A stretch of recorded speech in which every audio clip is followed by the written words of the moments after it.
Eles negaram-me as 4 folgas para enterrar meu pai. Você vai precisar escolher entre o trabalho e a família, disse o RH friamente. Eu apenas assenti, saí sem dizer uma palavra. Naquela mesma noite, movi algo que valia 3,8 milhões de dólares para um lugar onde meu chefe, o RH e o jurídico jamais poderiam alcançar. Eu ainda estava em choque quando entrei na sala da Cheryl. O hospital tinha ligado naquela manhã. Meu pai tinha partido. Falha cardíaca, sem aviso, simplesmente, acabou. Entrei já sabendo que teria que pedir algo que ela não queria me dar. Cheryl estava atrás da sua mesa enorme, como sempre, digitando como se o teclado tivesse uma dívida com ela.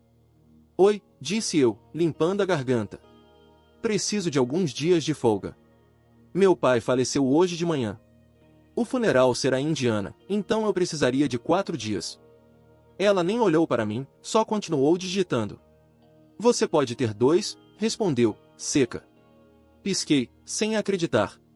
Só a viagem já dava 9 horas de carro em cada sentido. Ela finalmente levantou os olhos. Nem um pingo de empatia. Você pode assistir virtualmente. Fiquei encarando, sem ter certeza se tinha ouvido aquilo certo. É o meu pai. Ele me criou sozinho desde que eu tinha 10 anos. Eu não vou assistir isso pelo Zoom. Cheryl se recostou na cadeira e suspirou, como se eu fosse um incômodo. Então vai ter que escolher. Estamos no meio da migração da Norland. Todo mundo é esperado aqui. Aquilo me atingiu mais forte do que eu imaginava. Eu tinha dedicado 3 anos àquela empresa. Construí todos os processos que eles usavam. Trabalhei até tarde. Fui trabalhar doente. Cobri os erros dos outros. Sério? Perguntei, com a voz apertada. Eu nunca tirei um dia de atestado. Nunca pedi nada. Ela apenas deu de ombros. Isso é negócio. Todos fazemos sacrifícios.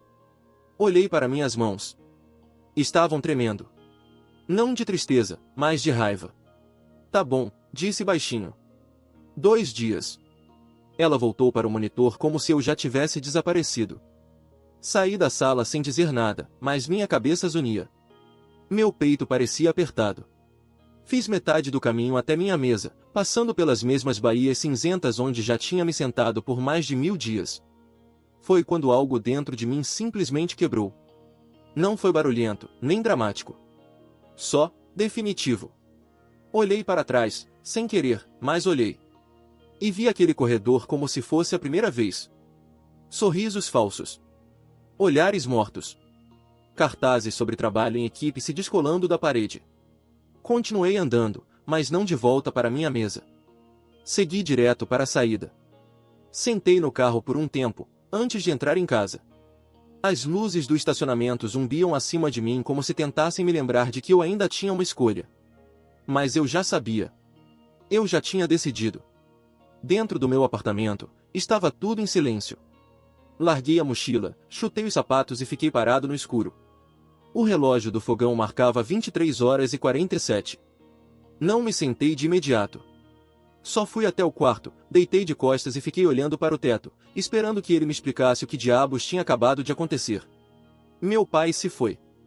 E nenhuma daquelas pessoas do escritório estaria lá quando nós o enterrássemos. Às 2h30 da manhã, levantei e abri o laptop. Me conectei remotamente. Eu já tinha feito isso centenas de vezes antes, feriados, fins de semana, noites em que os outros eram preguiçosos demais para arrumar suas próprias bagunças.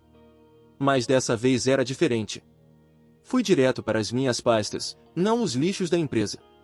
Não toquei em dados de clientes nem em arquivos de projetos que não fossem meus. Eu tinha meu próprio acervo, manuais de integração, planilhas específicas de clientes, estruturas de chamadas de API que eu mesmo documentei porque ninguém mais sabia como funcionavam. Notas de tentativas fracassadas, versões corrigidas, trechos de código limpos, backups de configuração. A maioria eu criei no meu próprio tempo. O resto, cobrindo buracos que ninguém se importou em preencher. E agora eu estava pegando de volta. Enquanto trabalhava, lembrei da Cheryl me dizendo que eu tinha que escolher. Pois bem, eu escolhi. Comecei a compactar arquivos, criptografar pastas, rodar scripts de verificação. Meus dedos se moviam por instinto, mas minha mente estava em outro lugar. Pensei no meu pai, me ensinando no quintal como usar uma furadeira da forma certa. Se for construir algo, ele dizia, construa como se tivesse que sobreviver além de você. Foi exatamente isso que eu fiz no trabalho. E nenhum deles deu a mínima. Às 6 da manhã, eu já tinha apagado todas as versões do sistema compartilhado. Sumiram. Substituídas por um único arquivo de texto. Documentação removida pelo autor original. Nenhum backup disponível. Depois abri um novo e-mail. Assunto: renúncia formal. Efeito imediato. Sem discurso longo. Sem agradecimentos pela oportunidade. Apenas 2 parágrafos curtos. Anexei a carta de demissão, enviei, fechei o laptop e arrumei minha mochila. Nem olhei o celular. Ele começou a vibrar por volta das 6h30, provavelmente o pessoal da manhã percebendo os arquivos desaparecidos. Desliguei. Às 8h10, eu já estava no aeroporto, na fila, capuz levantado, mochila no ombro, passagem para Indianápolis no bolso. A atendente do portão mal olhou para mim. E eu não me importava. Pela primeira vez em 3 anos, senti que não estava fingindo.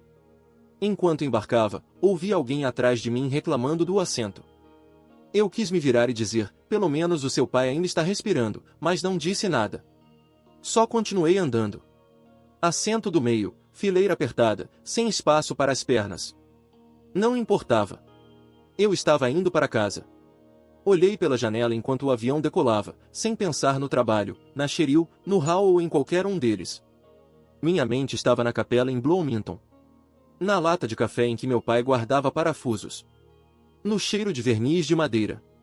No jeito como ele assobiava enquanto trabalhava, como se o mundo fosse um pouco menos quebrado se você se mantivesse ocupado bastante. Eu não fazia ideia do que me esperava lá fora. Mas não estava com medo. Pousamos pouco depois das 2 da tarde. Assim que as rodas tocaram o chão, liguei meu celular. Ele acendeu como uma árvore de Natal. 19 chamadas perdidas, a maioria de Hal e Cheryl. As mensagens de voz começaram a entrar antes mesmo da tela de bloqueio carregar. Primeira mensagem. Oi, aqui é o Hal.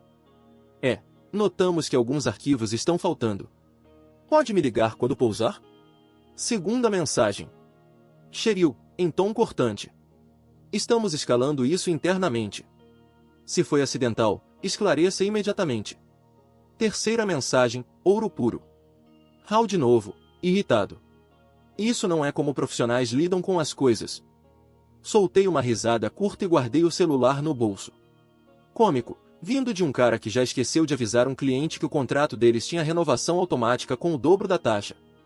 Peguei meu carro alugado, um Ford Focus azul empoeirado que cheirava a fast food tristeza, e dirigi rumo a Bloomington.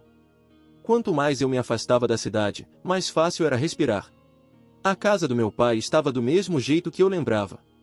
Tijolos baixos, telhado inclinado, luz da varanda piscando quando o vento batia forte.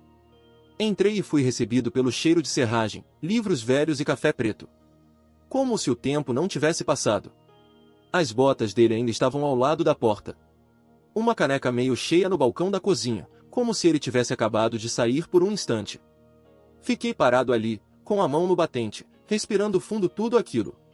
Naquela noite, fiquei na garagem, sentado na bancada enquanto o aquecedor roncava no canto. Comecei a vasculhar gavetas antigas, grampos, formões, chaves de fenda minúsculas. No armário de baixo, encontrei uma lata de metal cheia de cartas de beisebol, presas com elásticos, exatamente como ele sempre guardava. Ele nunca colecionou por dinheiro. Dizia que as estatísticas contavam histórias melhores do que os rostos. Meu celular vibrou de novo. Nem precisei olhar. Agora eram e-mails. Primeiro, Cheryl. Assunto: acesso urgente à documentação, interrupção em cliente. Segundo, novo e-mail. Assunto: follow-up necessário, migração incompleta. O terceiro, horas depois, era de Hal. Podemos marcar uma chamada rápida amanhã? Quero discutir sua situação e os planos do funeral do seu pai. Engraçado como, de repente, aprenderam o nome dele. Cliquei em responder. Digitei, amanhã às 14 horas este serve. Vou enviar o convite. Sem despedida. Sem emoção. Apenas negócios. Programei exatamente para as 2 da tarde. No meio do prazo final da migração da Norland. Eu sabia o que aquela hora significava para eles. Fechei o laptop e olhei em volta. A garagem estava em silêncio, exceto pelo zumbido suave do aquecedor e o estalo ocasional das vigas velhas. Estava mais viva do que qualquer escritório onde eu já tinha trabalhado. Me recostei na cadeira antiga do meu pai, coloquei os pés em cima da bancada e fiquei vendo o celular vibrar de novo. Eles estavam em pânico. Ótimo! Agora eles sabiam como era perder a única pessoa que segurava tudo de pé. Na manhã seguinte, preparei uma cafeteira na caneca lascada do meu pai, a que dizia Senhor Concerto. Coloquei o laptop na mesa da cozinha, a mesma onde eu comia torradas antes da escola, com vista para o quintal onde meu pai me ensinou a cortar a grama em linhas retas. Exatamente às 13h59, cliquei no link da reunião.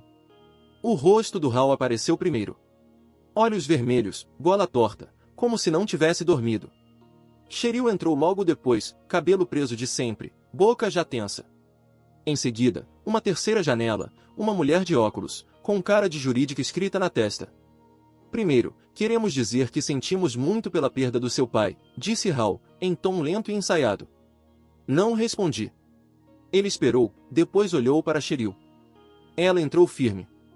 Precisamos de acesso à sua documentação. A migração está desmoronando sem isso. Inclinei a cabeça. Minha documentação? Você construiu isso no horário da empresa, rebateu a mulher do jurídico. É considerado propriedade da companhia. Dei uma risada curta e fria. Quer dizer os scripts que escrevi depois do expediente? Os dias que montei porque ninguém aprovou um orçamento de treinamento? As anotações que fiz só para não levar a culpa quando Hal esquecia de uma reunião? Não muda o fato de ser proprietário da empresa, insistiu ela. Não, não é, retruquei. Não contém dados de clientes, código-fonte ou propriedade intelectual interna. São ferramentas. Minhas ferramentas.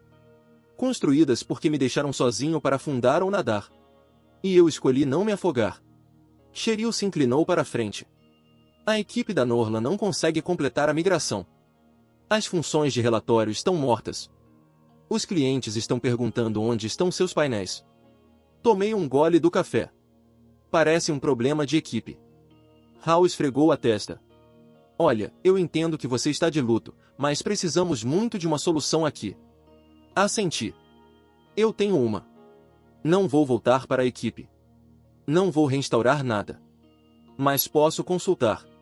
Os olhos de Cheryl se estreitaram. Como é que é? $300 por hora. Mínimo de 20 horas.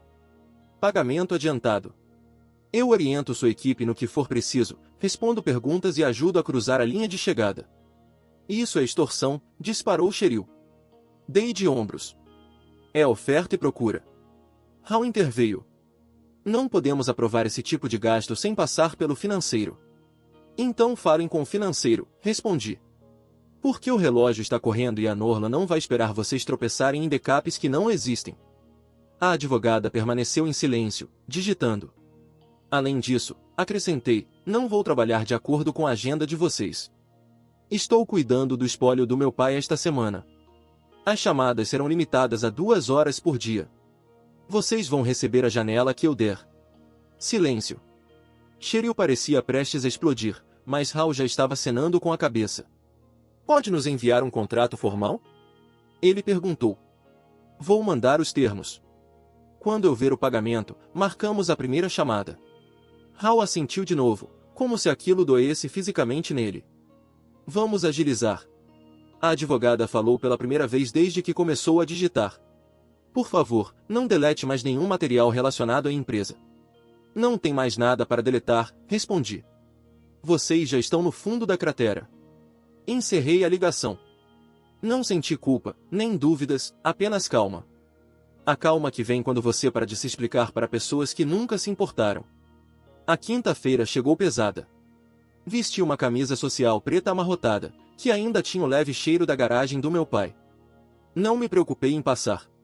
Ele também não teria se importado. A capela era a mesma onde enterramos minha mãe. Os mesmos vitrais, os mesmos bancos rangendo, o mesmo carpete que sempre parecia úmido, não importava o clima. Agora era a vez do meu pai. Fiquei perto da frente, mãos nos bolsos, enquanto as pessoas chegavam. Velhos vizinhos, amigos dele da faculdade comunitária, alguns veteranos do VFW. Não estavam vestidos de forma elegante, mas todos apareceram.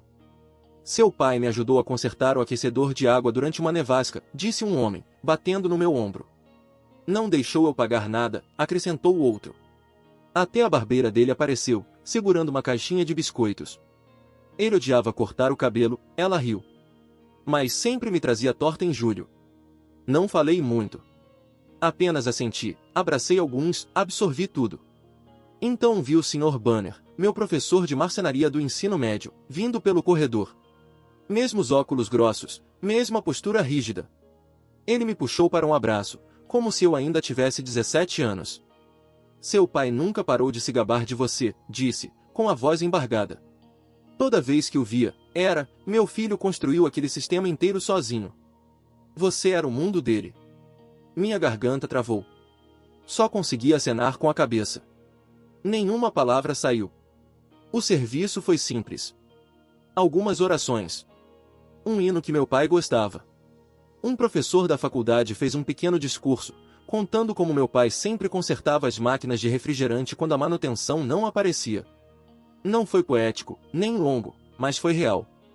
Depois, saí para fora, tirei o celular do bolso e vi o número, 27 chamadas perdidas. Guardei de novo sem nem ler os nomes. Fui até o galpão nos fundos. Em cima da bancada estava um pingente de madeira. Ainda áspero, meio lixado, o furo para o cordão não perfurado. Peguei, virei na mão. Ele estava fazendo para mim. Lembrei dele me mostrando o desenho um mês atrás. Disse que era nogueira de uma árvore que tinha cortado no quintal da tia Jun. Peguei uma lixa e comecei a trabalhar. Nem rápido, nem cuidadoso. Só constante. Não senti orgulho, nem vingança, nem justificativa. Só clareza. Na sexta de manhã, estava de volta à mesa da cozinha do meu pai. Café numa mão, laptop aberto, fones de ouvido. A chamada com a Norlan começou às 9 horas em ponto. A equipe inteira estava lá, junto com Hal, Cheryl e um cara que eu não conhecia, que parecia não dormir há 3 dias. Hal pigarreou. Tivemos que adiar a apresentação. A Norlan não gostou. Tomei um gole de café. Parece um problema. Cheryl entrou em seguida. Precisamos resolver isso agora. Eles estão ameaçando desistir. Assenti. Então vamos começar. Compartilhei minha tela e os guiei linha por linha, erro por erro. Links de API quebrados, consultas falhas, scripts de relatório que tentaram remendar com cópias e colagens. Um processo estava mal configurado havia 3 meses. Eu já tinha sinalizado isso em janeiro. Ninguém tocou. Hal tentou apressar as coisas. Podemos pular a parte de contexto e ir direto ao ponto. Não, cortei. Vocês estão pagando por clareza. Vão receber clareza, não atalhos. Ele se calou. Continuei, respondendo as perguntas uma por uma. Não adoçava nada. Não suavizava o tom. Essa parte quebrou porque alguém apagou a lógica de contingência. Esse relatório falha porque a conexão do banco de dados expira a cada 3 execuções. Eu avisei em dezembro. Isso é o que acontece quando vocês confiam em fita adesiva e improviso. Na metade da reunião, ninguém mais discutia. Apenas acenavam, digitando freneticamente, parecendo pessoas tentando reconstruir um avião em pleno voo. 1 hora e 47 minutos depois, encerrei a sessão. Hal se inclinou. Agradecemos pela ajuda. Foi necessário, acrescentou Cheryl. Precisaremos de você na segunda-feira para finalizar o resto. Balancei a cabeça. Não está no contrato. Mas ainda temos perguntas, ela insistiu. Então mandei por escrito. Espere, disse Hal. Está dizendo que não estará disponível segunda-feira? Estarei no escritório do advogado do meu pai segunda de manhã. Prioridades. Os dois pareceram atonitos, como se tivessem esquecido que tudo isso começou porque eles não conseguiram me dar 4 míseros dias de folga. Cheryl tentou contornar. Bom, apenas nos avise quando estiver disponível. Cliquei em sair da reunião. Essa era a beleza de ser pré-pago, eu não devia a eles nem mais um segundo. Na terça à tarde, entrei na que seria a chamada final. Sem cumprimentos, sem conversa fiada. Só os rostos deles me encarando como se tivessem acabado de sair de um acidente de carro. Hal parecia acabado, cabelo desgrenhado, gravata frouxa, voz baixa. A demonstração deu errado. A Norlan está furiosa. Cheryl nem tentou esconder. Eles nos deram mais 2 semanas para resolver. Depois disso, vão sair. Assenti uma vez. Entendido. Passamos pelo último lote de perguntas, ajustes de script, problemas de sincronização de dados, um relatório que, de alguma forma, puxava sempre os números de março para todos os meses. Mantive o tom calmo, claro, profissional. Eles perguntavam, eu respondia. Nada mais. No fim, Hal desviou o olhar da tela e depois voltou. Antes de encerrar, tem mais uma coisa. Aqui vem, pensei. Ele pigarreou. Conversamos internamente e gostaríamos de fazer uma proposta. Uma de verdade. Cheryl entrou antes que eu pudesse reagir. Cargo de diretor, remoto. Você teria sua própria equipe, 3 pessoas logo de início. Reportaria diretamente ao Hal. Ela hesitou. E um aumento de 50%. Hal completou. Você também participaria das chamadas executivas de planejamento. Assento pleno na mesa. O silêncio ficou pesado. Eu ouvia meu próprio coração. Não por nervosismo, mas por raiva. Raiva de ter demorado tanto. Olhei para os dois. Estava estampado no rosto deles. Aquilo não era gratidão. Era desespero. Me recostei na cadeira. Vocês não estão oferecendo isso porque eu mereci. Estão oferecendo porque estão com medo. Hal tentou protestar. Não é isso. Levantei a mão. Não. Vocês tiveram 3 anos. Eu fui útil o tempo todo, mas nunca me trataram como alguém de valor até as coisas explodirem. Cheryl baixou os olhos, em silêncio. Eu enterrei meu pai semana passada, continuei. E a primeira reação de vocês foi exigir acesso ao meu trabalho, não perguntar se eu estava bem. Agora querem me promover? Hal soltou o ar devagar. Estamos tentando fazer o certo por você agora. Dei meio sorriso. Tarde demais. Existe alguma versão dessa proposta que você consideraria? Ele perguntou. Não, respondi. Porque não é sobre título ou dinheiro. É sobre o fato de que precisei tirar tudo de vocês só para ser notado. Cheryl sussurrou. A gente não percebeu. Vocês não quiseram perceber, cortei. E essa é a diferença. Outro longo silêncio. Eu deixei ficar. Depois cliquei em sair da reunião. Limpo. Final. Meu pai costumava dizer que as pessoas só mostram suas cartas quando estão sob pressão. No fim, ele tinha razão. 2 semanas depois, recebi um e-mail de Cameron, do financeiro. Assunto: atualização sobre Norlan. Cliquei sem pensar muito. A Norlan desistiu. Outros 3 clientes estão reavaliando. Só achei que você gostaria de saber. Sem embolar. Sem assinatura. Só isso. Fiquei olhando para a tela por alguns segundos. Não me senti orgulhoso. Também não senti pena. Apenas, certo. Eles apostaram em fingir que eu era substituível. E agora a conta tinha chegado. 1 mês depois, entrei em uma empresa menor em Columbus. 10 pessoas no total. Nada de camadas burocráticas. Na segunda chamada, o CEO perguntou: como você está lidando com a perda do seu pai? Não foi: o que você pode fazer por nós? Nem quão rápido pode começar? Apenas isso. Fiz a integração no meu ritmo. Eles me disseram: família em primeiro lugar. O trabalho vem em segundo, ou vai arruinar os dois. Parecia respirar ar fresco depois de anos inalando poeira. 6 meses se passaram. Eu estava adaptado, finalmente dormindo noites inteiras. A garagem estava limpa. A oficina do meu pai reorganizada. Foi então que vi uma mensagem no LinkedIn. Era do Hal. Eu sei que lidamos mal com tudo. Estou tentando mudar. Você tinha razão em tudo. Seu pai parecia um homem notável. Fiquei olhando por um tempo. Não porque não soubesse o que dizer, mas decidindo se valia a pena. Por fim, digitei. Ele era notável. Obrigado por reconhecer. Só isso. Sem rancor, sem segunda rodada. Apenas encerramento. Naquela noite, coloquei o pingente de madeira sobre minha mesa. Nogueira, agora lisa. Eu tinha terminado de lixar 2 meses antes, exatamente como ele faria. Não perfeito, mas sólido, como ele. Às vezes, o movimento mais forte não é incendiar o lugar. É sair levando tudo que eles não perceberam que precisavam, e deixá-los no silêncio que você deixou para trás. Se essa história te prendeu, clica no botão curtir e dá aquele hype no vídeo. Assim você ajuda o canal a alcançar muito mais gente.